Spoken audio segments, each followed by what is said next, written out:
શિપાલસિંહ ભવાનસિંહ રાણા નામના જે એક વ્યક્તિ આવેલા છે, જેમના કબજા ભોગવટના ગોડાઉનમાં યુરિયા ખાતર જે સબસિડીવાળું હોય છે તેને ગેરકાયદેસર રીતે કોમર્શિયલ થેલીમાં ભરીને અને કોમર્શિયલ કોથળીમાં ભરીને તેની કાળાબજારી કરીને ફેક્ટરીમાં વેચાણ કરવામાં આવેલા છે।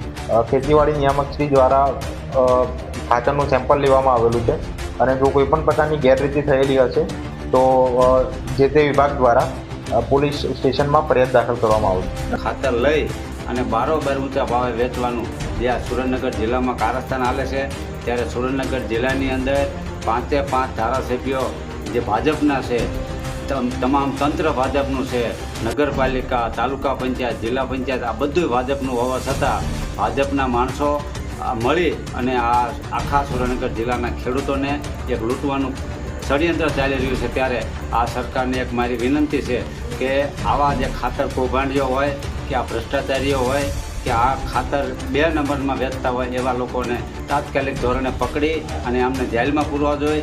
તો સરકાર એક બાજુ ખેડૂતોને ખાતર ટાઈમે આપતી નથી, ખેડૂતો બચારા રાત્રે દિવસે બબે દિવસ લાઈનમાં ઊભા રહે તો પણ એમને ખાતર પૂરું મળતું નથી।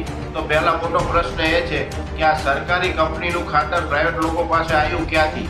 સૌપ્રથમ તો જેને પાસેથી આ લોકોએ ખરીદી કરી હોય કે લીધી હોય એ લોકો ઉપર કાયદેસરના પગલાં ભરી અને એમને જેલમાં નાખવા જોઈએ। અમારી તમામ માહિતીથી અપડેટ રહેવા માટે જોડાયેલા રહો S9 ન્યૂઝ સાથે।